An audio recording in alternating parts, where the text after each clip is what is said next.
as per the arrival of Sir, we are going to start with the scheduled program.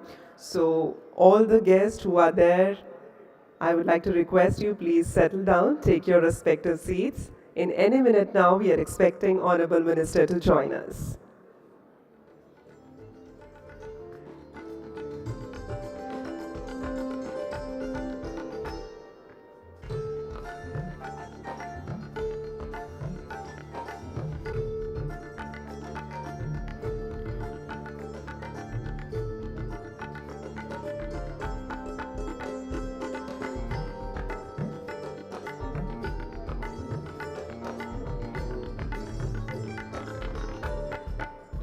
The delegates who are near the door set of the auditorium, I would like to request you please take your seats. We have got ample amount of seats for you to kindly be seated, because now we are just expecting Honorable Minister to join us any moment.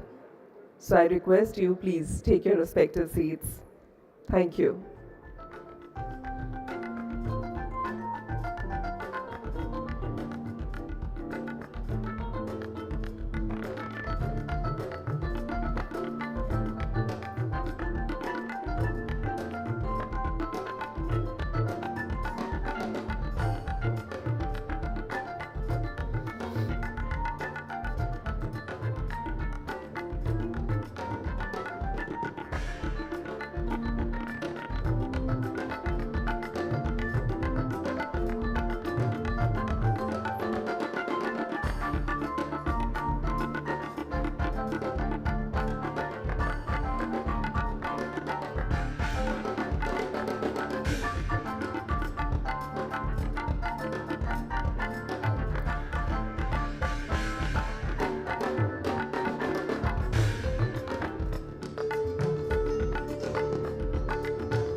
Ladies and gentlemen, Honorable Minister for Ministry of Petroleum and Natural Gas, Shri Hardeep S. Puri is here with us. So let's have a huge round of applause for his welcome. We welcome you, sir.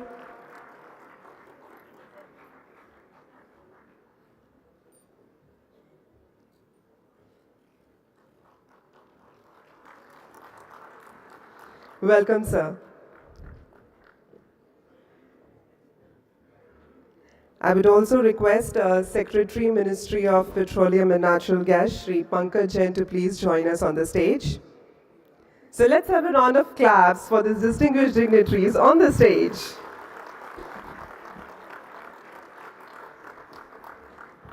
Ladies and gentlemen, this is Shilpa Bhavna, and I extend my all warmth in welcoming you all to this wonderful closing ceremony of India Energy Week 2025.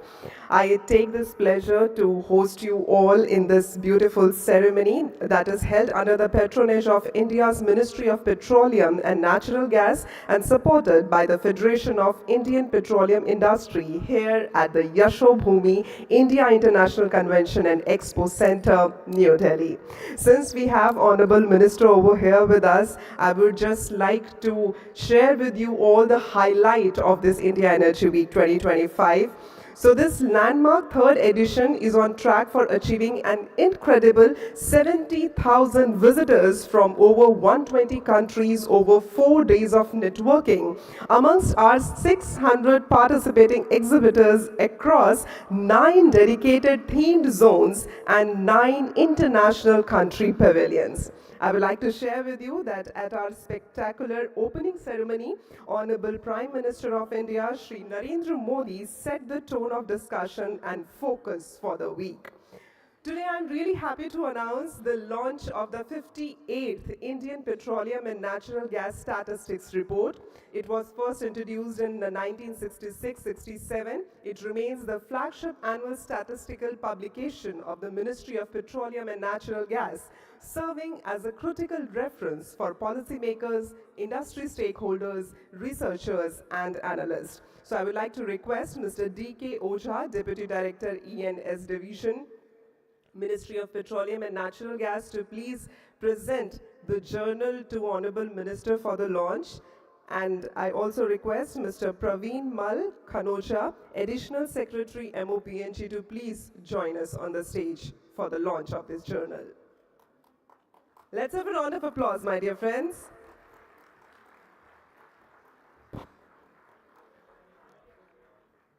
Sarve bhavantu sukhinah, sarve santu niramaya, sarve bhadrani pashyantu, ma kaschid dukh bhag bhavet. Praying for the goodness and prosperity for all. Yes, this journal stands for that too. So ladies and gentlemen, let's have a huge round of applause for the launch of this journal.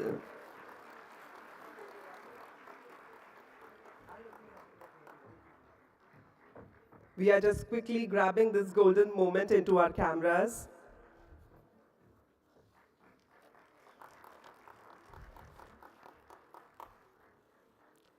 Thank you so much.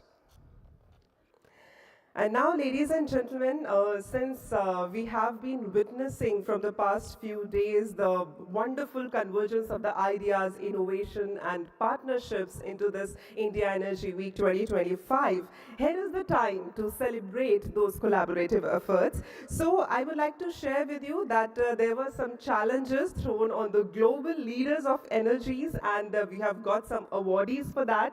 So quickly, I would just like to give you a brief about all these 3 challenges, and then we are going to celebrate those awardees on the stage. So firstly, it was Avinya Energy Startup Challenge. And I would like to share with you that this is Ministry's flagship energy startup challenge that was launched last year to foster entrepreneurship and innovation across the energy sector. Guided by Honorable Prime Minister Narendra Modi ji's vision of seeing India's unicorns and decacorns in energy sector, this event emphasizes the ministry's commitment to empowering startups, foster meaningful collaborations, and integrate them in the global energy value chain. The next challenge was Vasudha Oil and Gas Startup Challenge. Let me please share with you that Vasudha was an exclusive challenge for overseas startups seeking groundbreaking innovations in the upstream oil and gas sector. Visionary startups from across the world were invited to present solutions in areas of oil and gas exploration, AI-driven production management, ESG compliance, CCUS technologies, and geothermal explorations. Here I would like to mention specifically that a distinguished jury selected our 2 outstanding winner startups out of the 17 entries from 13 countries received to showcase these innovations here at the India Energy Week. The third challenge was the Hackathon Challenge. A Hackathon Challenge was organized among 7 premier IITs: Delhi, Bombay, Madras, Guwahati, Roorkee, Kharagpur, and ISM Dhanbad. The objective and structure of a hackathon was aimed at empowering innovation in the energy sector, with India's brightest young minds giving innovative solutions on carbon capture and utilization and renewable energy. So my dear friends, now it's a time to celebrate those winners and the runner-ups. We are going to have those awardees on the stage. I would like to request respected Secretary Shri Pankaj Jain to kindly present these awards to the awardees in the august presence of Honorable Minister over here on the stage. So we will start with the Avinya Energy Startup Challenge winners. So, ladies and gentlemen, we'll start in the reverse order. That's the way it is going to give us the excitement. You all are set for that? So, let's have a round of applause. The fourth runner-up is a green technology. Please put your hands together for them. I request the representatives to please come on the stage.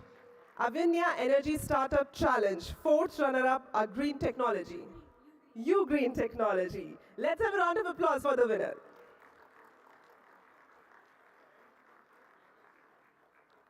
The U Green Technology, the fourth runner-up. The third runner-up in Avinya Energy Startup Challenge. It's Epirio Energy Private Limited. Let's have a round of applause for them. Please welcome them on the stage with your thunderous applause. It's a moment that we all are really going to cherish, because when you clap for someone, the day also comes when the people clap for you. So let's have a round of applause for them, please.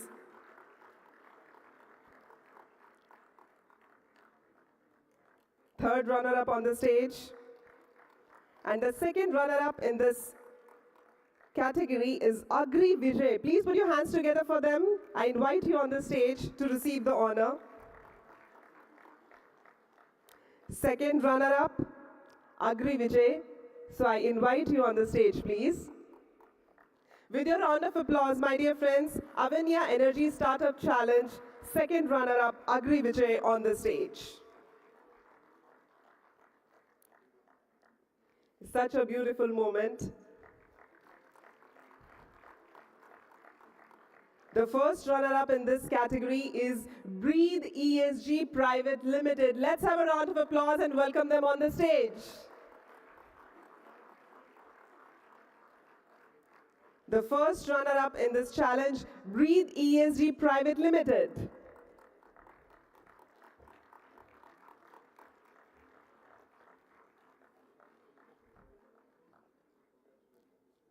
Many, many congratulations to the awardees. And now we are going to have the winner of this challenge on the stage, and that's Urjanovec. Yes, let's have a round of applause for them. Urjanovec Private Limited. The winners in this challenge of Avinya, many, many congratulations to you.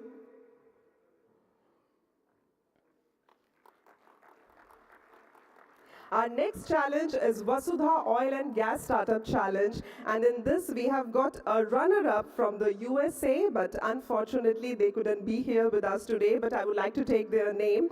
Ultrasound Process Consultants LLC. Please put your hands together for them as a recognition mark. And now we have got the winner in this challenge, and that is Leighton Energy Partners Incorporation. Please put your hands together for them.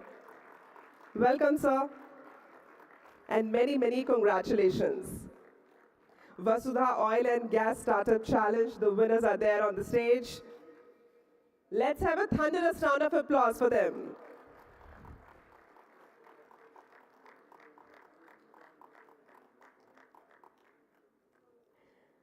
And after this, we are gonna invite on the stage the awardees from the Hackathon Challenge. And in Hackathon Challenge, we have the runner-up. With your round of applause, let's welcome on stage IIT Guwahati, the runners-up of Hackathon Challenge. IIT Guwahati, the young minds are here. Let's have a round of applause for them.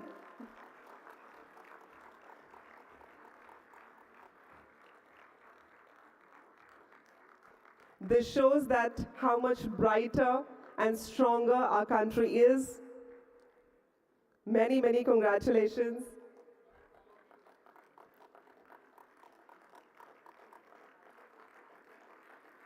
And since the Hackathon Challenge was amongst the 7 premier IITs, so we have a winner now. Now I'm going to invite on the stage the winner of Hackathon Challenge, and that's IIT ISM Dhanbad. Please put your hands together for them. But before that, our runners-up are gonna take this selfie with Sir because this is really a precious moment. Many congratulations, IIT Guwahati. And we really feel proud of all of you. Let's have the winner on the stage of Hackathon Challenge, IIT ISM Dhanbad. Please put your hands together for them.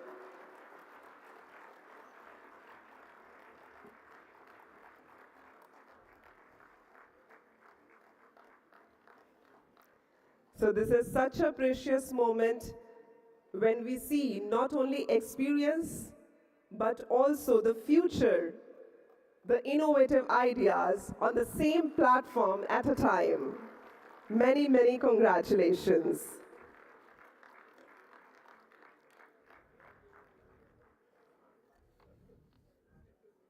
Many, many congratulations.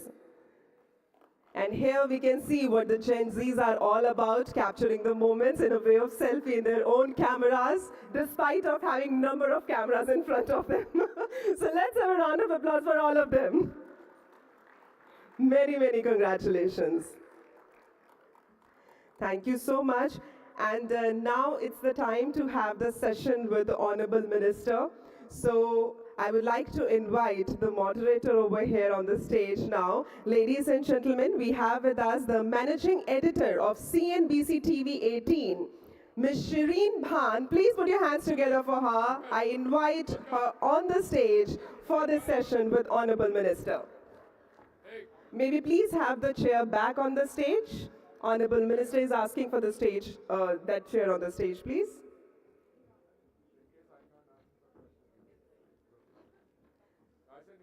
So respected secretary is also going to be on the stage with us for this session. So ladies and gentlemen, now we are all packed for this wonderful and power-packed session which is going to be here on the stage to be moderated by none other than Shireen Bhan. Let's have a round of applause for the dignitaries on the dais. Now Ms. Shireen, it's over to you.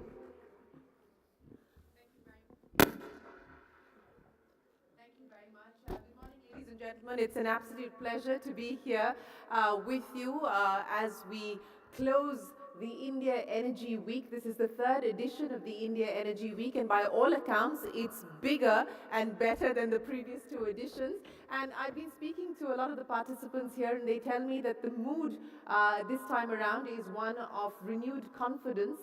There is, of course, a lot of global uncertainty that we are going to have to deal with and contend with, but the mood overall is a lot more positive this time around. But without further ado, let me get our two esteemed speakers here to give us a sense of what has been accomplished at the end of the India Energy Week. And Mr. Puri, let me start by asking you, sir, there was a lot of expectation in terms of what would be done at the end of the India Energy Week. The participation, as we've heard from here, has been significantly higher in comparison to year one and year two. In the global context, with all of the uncertainties that we're dealing with, what do you believe the India Energy Week has been able to deliver in terms of tangible outcomes and next steps? There are some outcomes which are easily measured in terms of, hard evidence. The amount of exhibition space you have, the number of participants, the number of technical papers. And I think whoever amongst us outlined a set of expectations, I can say with confidence, and I've got Pankaj here with me because Shireen is intimidating, so I have some help from Pankaj in case I need it. No, but seriously, it has exceeded my personal expectations. Shireen, I've been going around exhibitions since I was 4 years old. I've seen exhibitions as a 4-year-old in a major center in Brussels, in what is Belgium. I've seen Pragati Maidan, I've seen others. For the last 8 years that I have had the privilege of serving in the Council of Ministers, 3.5 years in petroleum and natural gas, I've been around the world. gone to ADIPEC, I've gone to GasTech. Each global platform develops a genius, a specialization on its own. But I can tell you with confidence, this is perhaps unique, it is different, it is larger. You don't have just petroleum and natural gas. You've had discussions here on green energy, major chunk on biofuels, a lot of emphasis on green hydrogen, a lot of discussion on compressed biogas, and I can go on and on.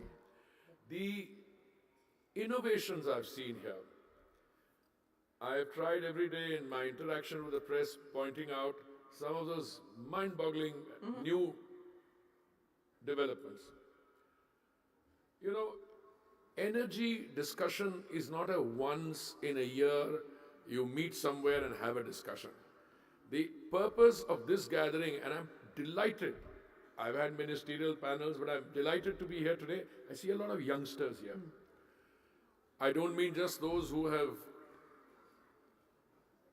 won prizes, whose work has been acknowledged and appreciated, but I mean those who will benefit by the interaction with energy ecosystem participants from all over the world. And I think one of our efforts is going to be that what we have started here today in terms of scaling up, etc., we will do the dissemination of that throughout the year through interactive platforms so that when we meet in Goa for the 4th edition, I'm not saying this in order to make any claims. This is already the world's 2nd largest energy platform. But the remarkable thing is that it got to be the 2nd largest platform in the short space of just 3 years. Whereas the person holding the gold medal or the gold medal, it's been around for a long time. Yes. I never want to say that I want to get it, but I think we draw great strength. One major difference between this platform and the others, people go to Houston because it's a gathering of a lot of people in the gas ecosystem, if I may put it that way. They go to ADIPEC also because they do great networking. But they come to this platform to actually conduct business. Because the people who are there, and it's not important that one of these CMDs sitting here, I've gone public, they signed a deal with a Norwegian company to buy LPG at prices more competitive than what they've been getting. Or that yesterday an MOU was signed to use sorghum. When I was in Bangalore recently, we have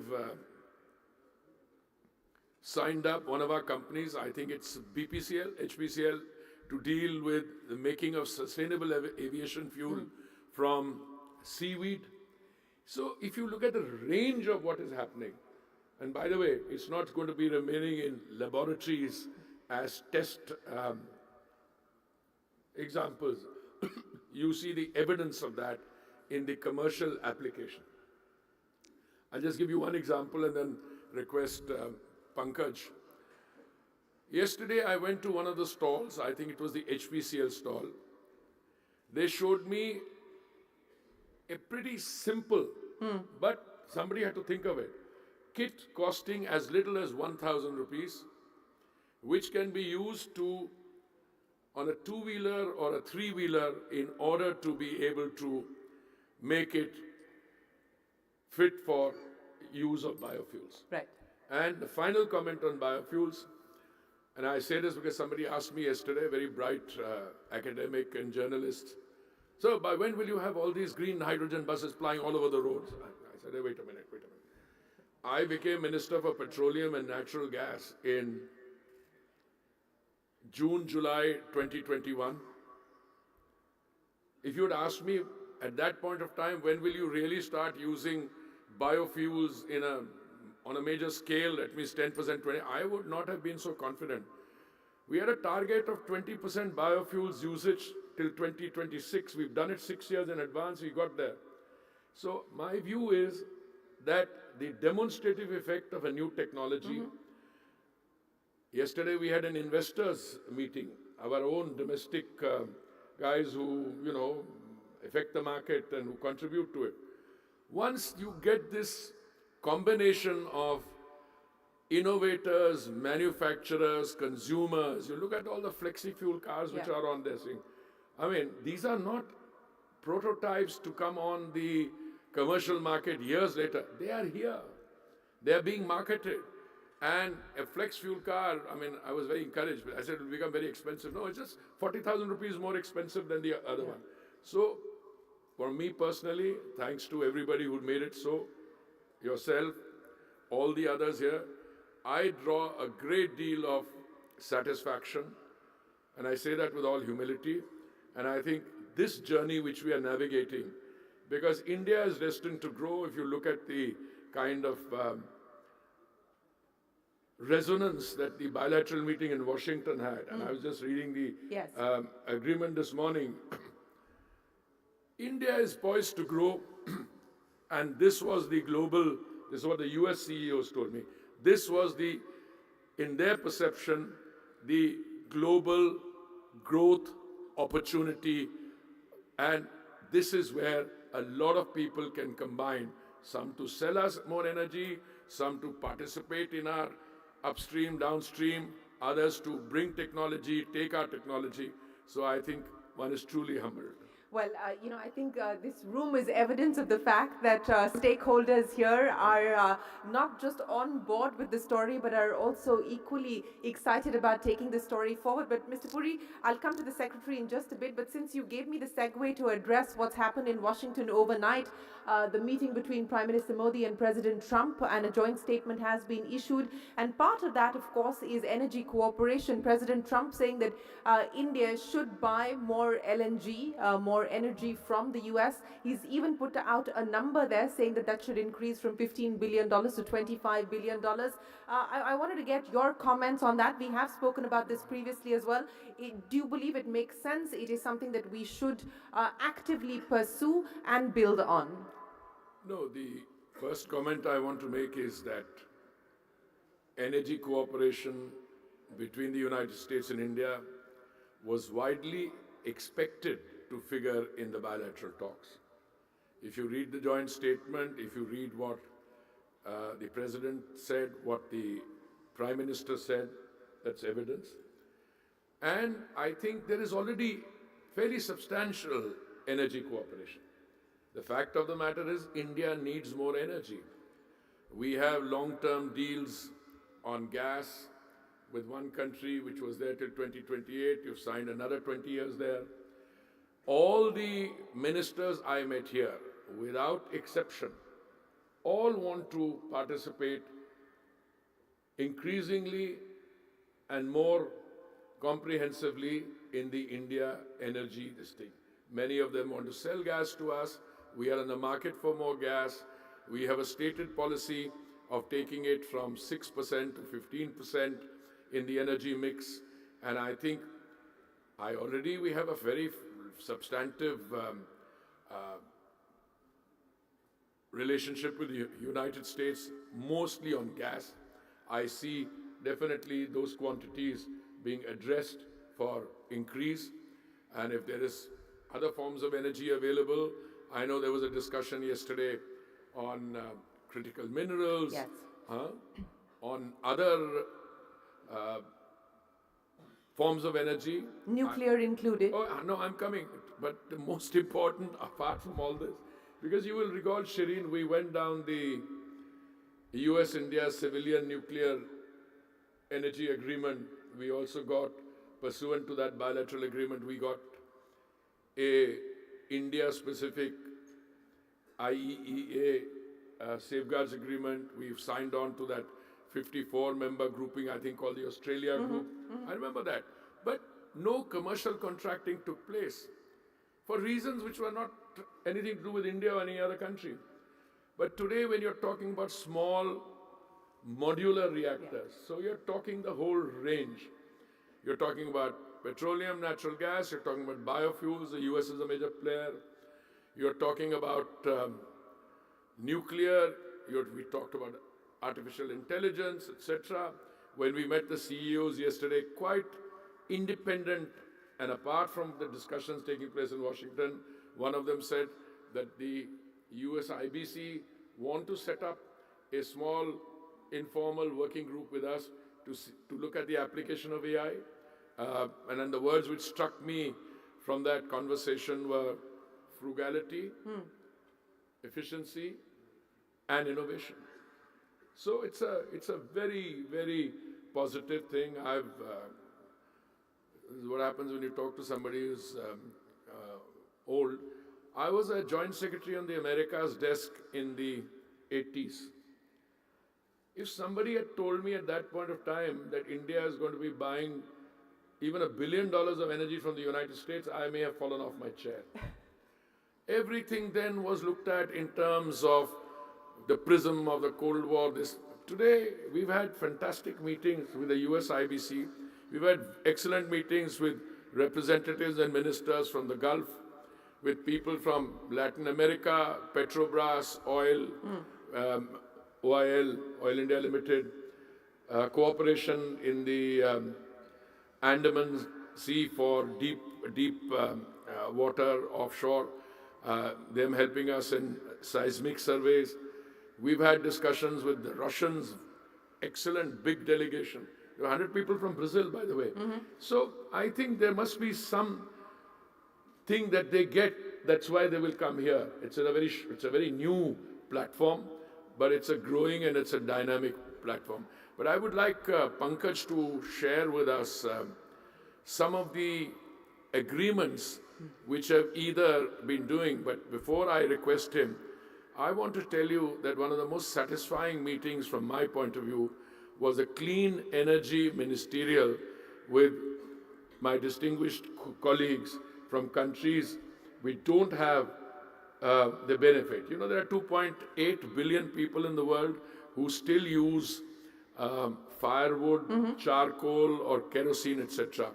And the work plan that we charted out, that is between now and when we meet next year in Goa, I think that gives you a lot of satisfaction, because I think the Indian model is more easily replicable in the global south, because the development challenges we face are similar. Unlike the highly advanced countries, you know, where they've already moved way ahead on some of these issues. No, fair enough, and I'll come back to that in just a second with Secretary. If we can build on the business outcomes that have been achieved, as the Minister pointed out at the end of the India Energy Week, some of the MOUs he did talk about. There are many others. I can see the chairman of EIL sitting here. They've signed an MOU with BP, for instance, and there have been many others that have been inked through the course of this week. If you can run us through the tangible outcomes from a business perspective at the end of the India Energy Week. So if I were to categorize them into different buckets, there are a set of agreements which have been about supply, say supply of crude, supply of LNG, supply of LPG.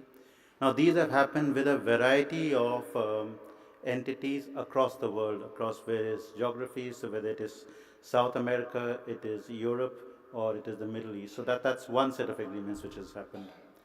There's another set of agreements which are, for example, about services. So there are people who are on the software side working in refineries. Say, for instance, somebody is helping set up a digital twin of an entire refinery to see what he can do. So that is, again, very cutting edge work, absolutely on optimization, absolutely on efficiency gains. So that's the second. The third set of agreements has been on services, the kind which you mentioned, say EIL doing. There's been another bucket would be on exploration. Right. So on exploration, the fact that it's around the same time that we have launched around 10 of the OLP, the largest offering anywhere time in the world. Which meant that it's not just Indian companies. It's so big that everybody is interested, and everybody is going to sit together with somebody here, or somebody has to sit with somebody else, because we need the best of expertise in the world. and we need it yesterday. So that is, I mean, that's the enthusiasm which you see happening all around. I want you to build on that, Minister, what we just heard there from the Secretary in terms of the interest coming in as far as exploration is concerned. You pointed out this will be the largest round that India puts on offer. What's the expectation? What are the broad timelines that we're looking at as well? First of all, the scale of this 10th round of open acreage licensing policy. If memory serves me right, the bids are over an area of 200,000 square kilometers. 200,000 square kilometers. The interest is also partly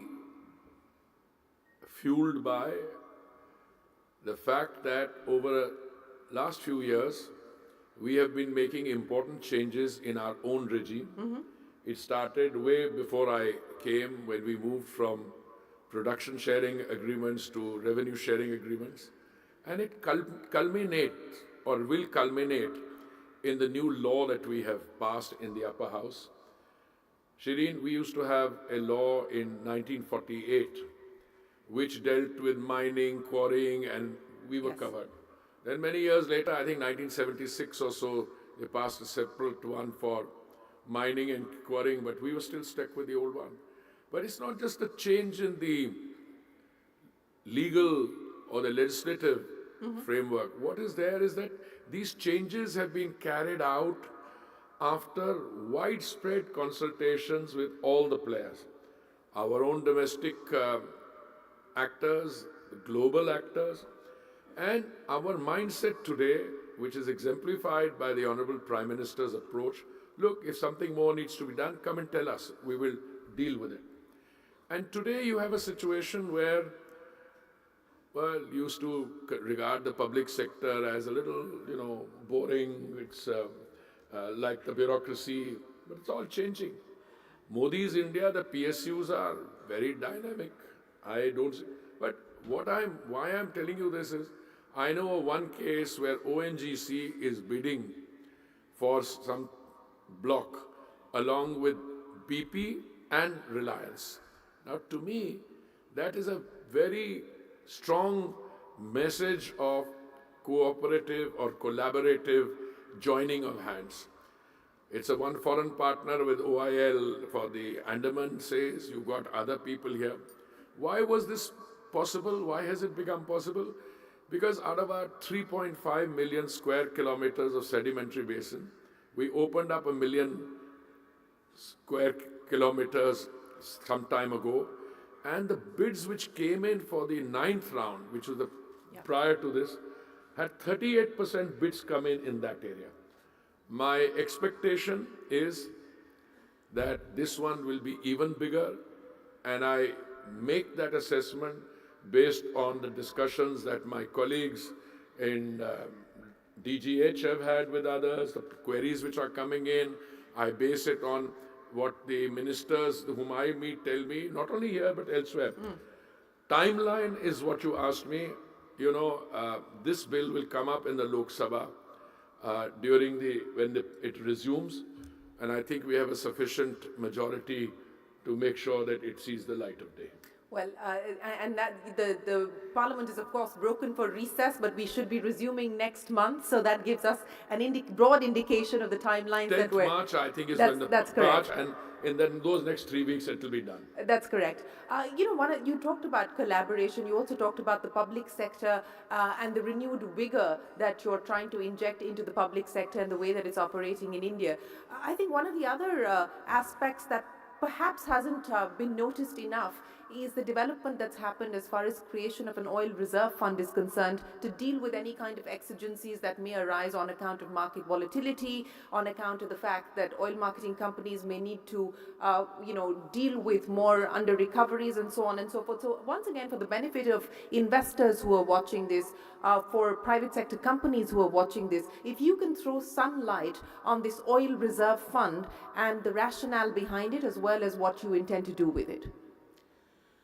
So there is still an act which is called the Oil Industry Development, OIDB, the Oil Industry Development Act, and then there's a board under it, the Oil Industry Development Board.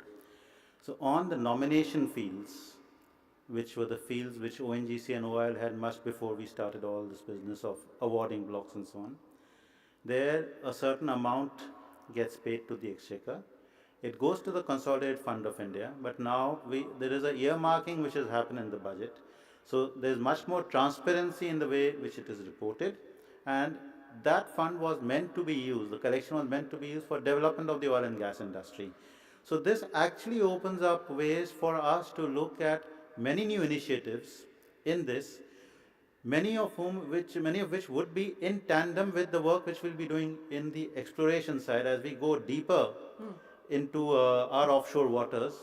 We will require innovative financing solutions. We will require new ways of structuring projects so that that same oil and gas becomes viable. Viability improves, collaboration between players improves, sharing of infrastructure happens.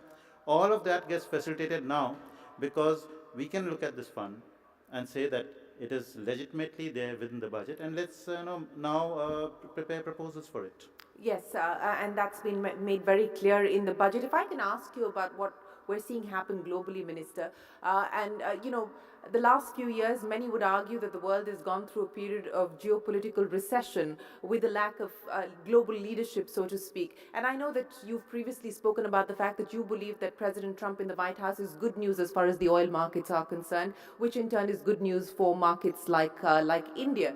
As you see the geopolitical equations being reshaped today, what will that potentially mean in terms of the trends that could shape the way that the energy markets perform in 2025 and beyond? Shireen, I think the two are deeply interconnected. First, on the geopolitics, it was clear even before the second Trump term began that he would vigorously pursue the processes of peace. You saw evidence of that in the Middle East areas closer to where we are. And I think you saw, some people were stunned, in fact I was not. You saw that reflected in his post on X, on his conversation with President Putin, and also the details he put out in terms of his conversation with President Zelensky. From the Indian point of view, we have been saying all along, I mean, it's not neutrality, please don't get us wrong. It's a strong endorsement of the need to use instruments of diplomacy to restore peace. And I think you saw that, you've seen that in the short time that the president has been in office. So that is the geopolitical part. The other part of his thing which impacts us is that he has openly advocated, and don't just go by drill, baby, drill, but also that he wants to see more and more energy come onto the global markets. He has talked about this not only from the point of view of the US contribution. I mean, they produce, I think, like 13 million barrels a day. Yeah. There's talk about another 1.5 million barrels coming onto the global market. But he's sending all the others. Because, Shireen, short point is there is no dearth of crude oil or other energy in the global market. There used to be a production of 102 million barrels. The cutbacks brought it down to 97. And today also, because of the discussions on other related factors, people stopped putting money into, the modernizing the wells.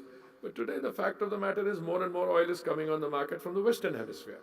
Brazil used to produce 3 million barrels. They're bringing another 140,000 barrels a day on. Argentina, one of my companies here, BPCL, just signed a deal for 1 million barrels. Guyana, Suriname, Namibia, Canada, United States. So there's more and more oil coming on the market.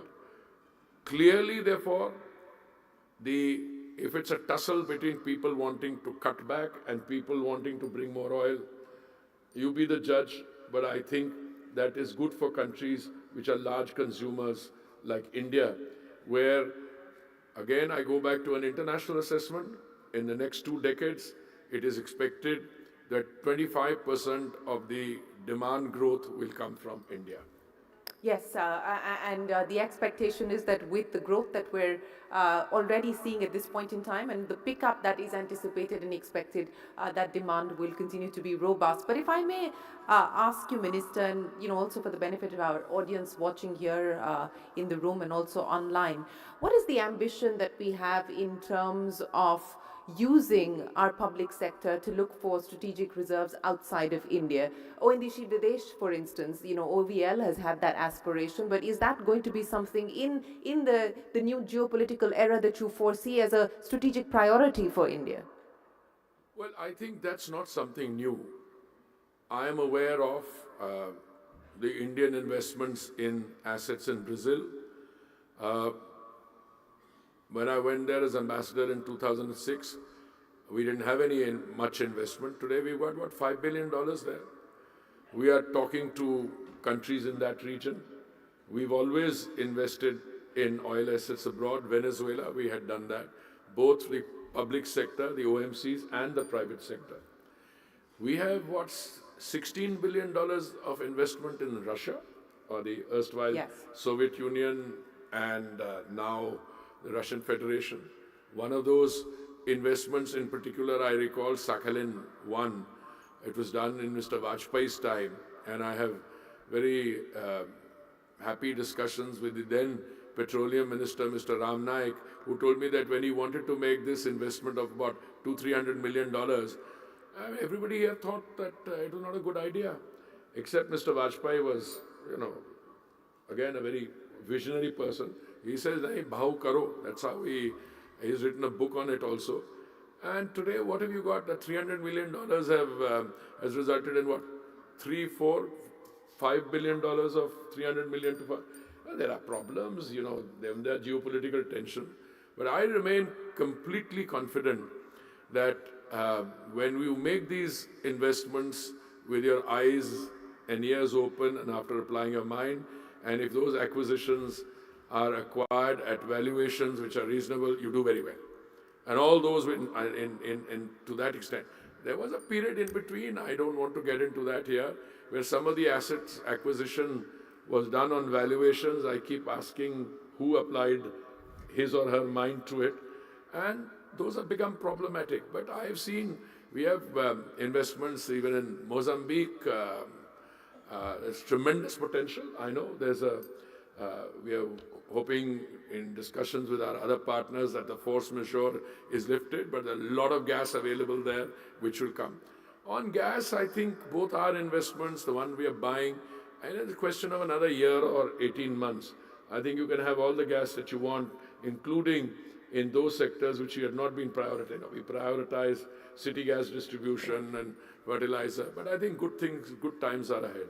Good times are ahead. Well, speaking of good times being ahead, leave us with, Minister, the list of priorities that you intend to work on to really energize the sector. You gave us a rundown of the measures that have already been undertaken, but more importantly, if I were to ask you to paint for us what the road ahead looks like, what do you intend to prioritize?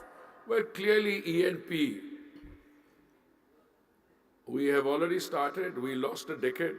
That decade between 2006 and 16. E&P means you have to collaborate with people who have the expertise, you have to put in money. Offshore, a well should cost you $100 million. Now, if I was sitting instead of these CMDs, I hope they don't mind my saying it, they would turn around saying, "मैं तो पहले अपने quarter का result ठीक करता हूँ, पहले अगले क्वार्टर का करता हूँ."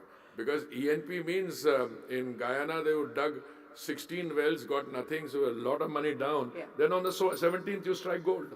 So, no, but they are changed. I see all of them. I see all of them by themselves, collaborating. And we've also changed with via foreign partners. Earlier they thought, they will come and invest and then you find the oil and say, this is my sovereign asset now, thank you, bye-bye. No. We say, come in, provide as a technical assistance provider, you help, you will be compensated for that. And if we strike the resource, you will have the first right of refusal. So E&P, there's a big push, and it's coming right from the Prime Minister. The opening up of 3.5, the 1 million square kilometers out of the 3.5, in spite of the objections of defense, quasi-defense, DRDO, this is all done. It's happened.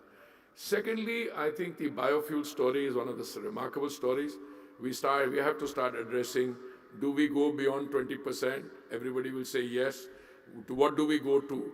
The Brazilian story of ethanol is what, 40 years old?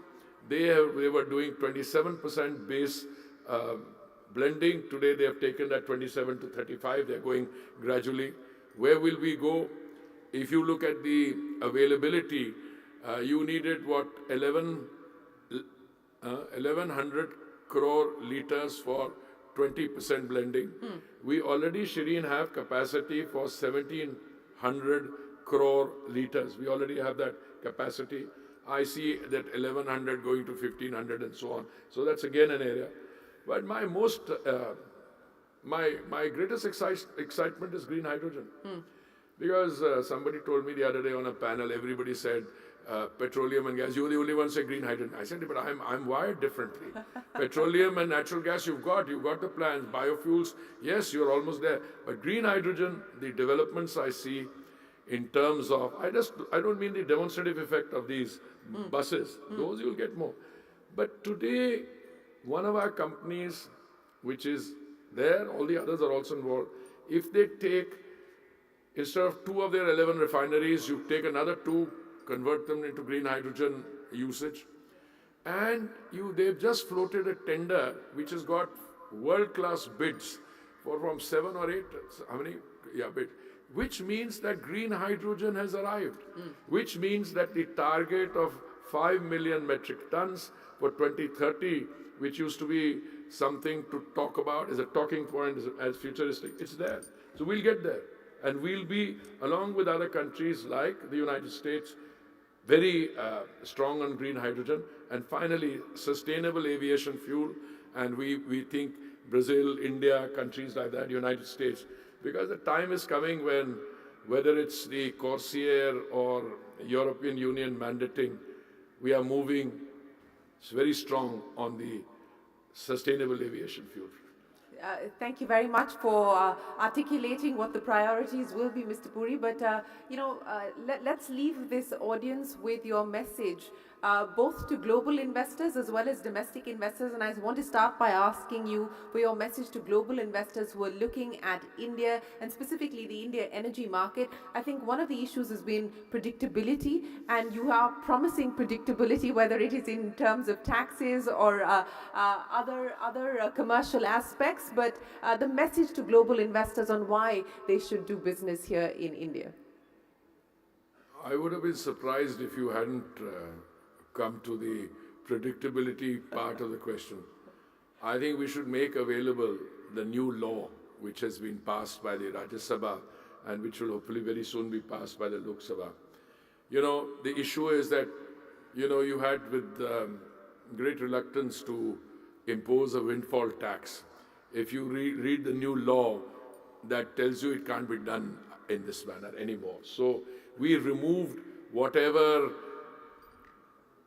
little discretion we had. It was done only once, but everybody made a noise about it. I don't think any of the foreign investors, some of our own guys, including 1 or 2 of my friends sitting here, because, we are mostly importers, but some of them are also, producers and exporters. Yes. Additional. But it was done because of extraordinary circumstances, and it was done after the greatest of reluctance.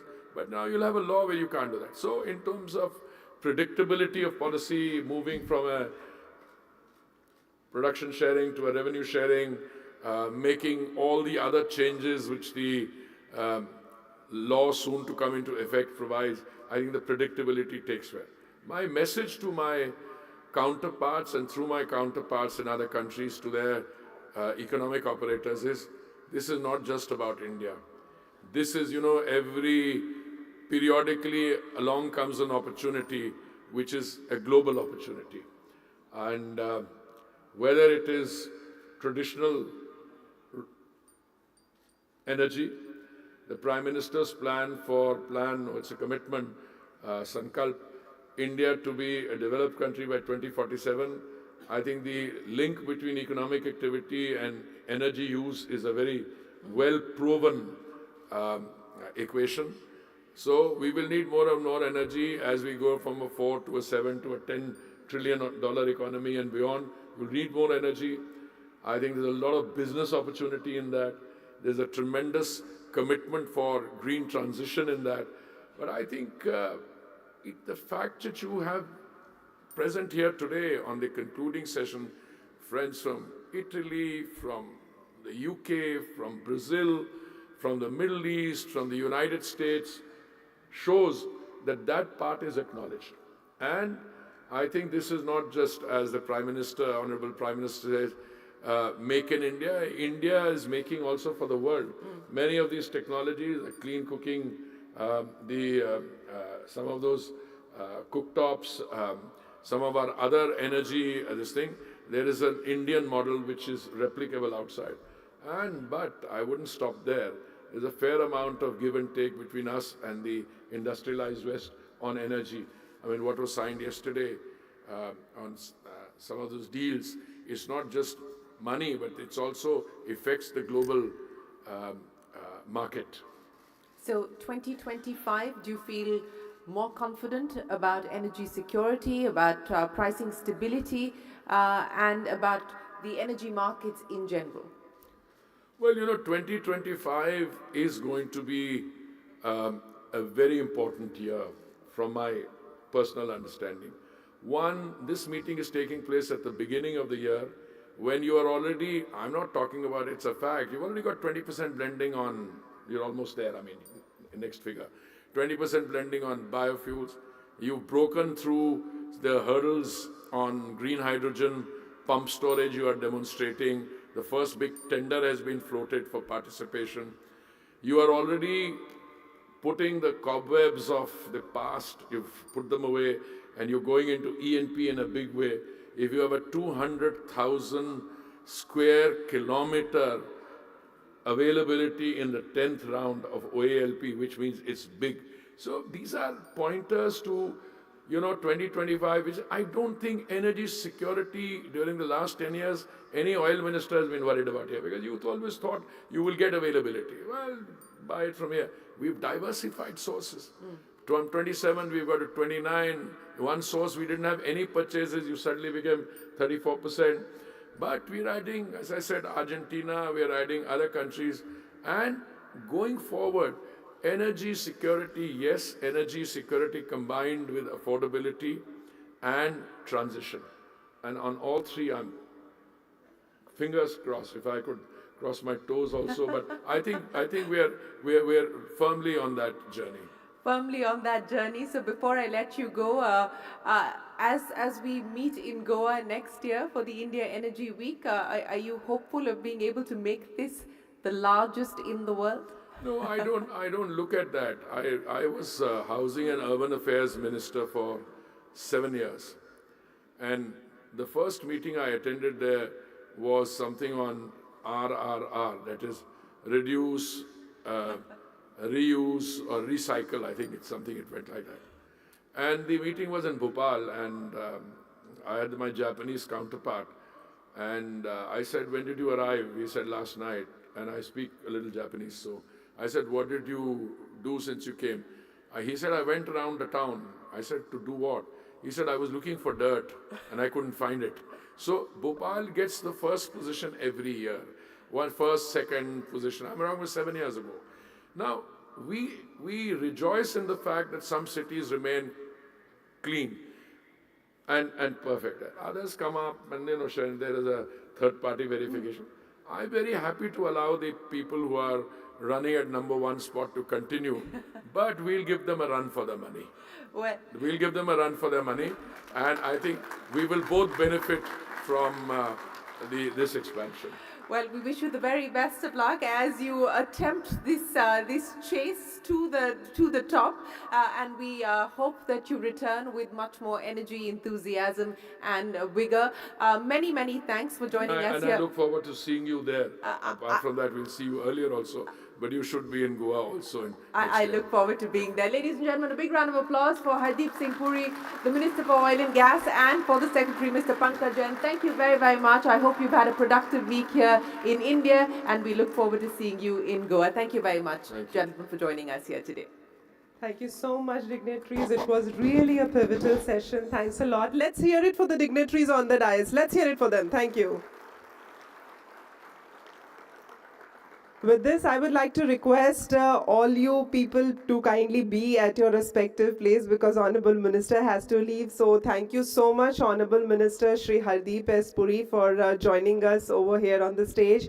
Respected Secretary Shri Pankaj Jain, and also I thank Shreen Bhan for this wonderful session. Thank you so much. With this, I am Shilpa Bhavna taking your leave, but before that, I have an important announcement for you, so please be at your respective places. Thank you so much, sir. Let's have a round of applause once again for the dignitaries. Thank you.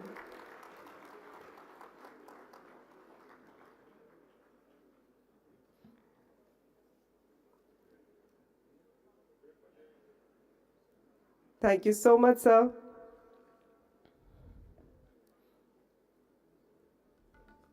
And since we all are looking forward to shape the green future, at the end, I would only like to say one thing कि हम लोगों को अपनी ज़िंदगी ज़रूरतों में जीनी सीखनी पड़ेगी, ख्वाहिशों में नहीं, to have that green future, क्योंकि ज़रूरतें फ़कीरों की भी पूरी हो जाती हैं, लेकिन ख्वाहिशें बादशाहों की भी अधूरी रह जाती हैं.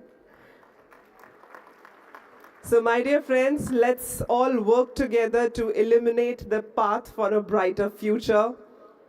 And yes, I would like to mention over here for all you delegates that we are going to have 2 sessions in the resilience stage, which is outside this auditorium. Let me please share with you that that session is going to be on the fostering and fast-tracking climate tech startups and pioneer. So we are going to start that session soon. We are going to have 2 sessions that is going to be on resilience stage. And soon after this, we all will be joining over there, and I would like to mark here once again that outside this auditorium, we have made a selfie point for you, so you can actually go over there, have your selfie, but once Honorable Minister leaves the auditorium, then I would like to request you to please continue with your sessions for joining and your selfies, etc. So ladies and gentlemen, it was really nice to host all of you. Thank you so much. This is Shilpa Bhavna signing off. Jai Hind.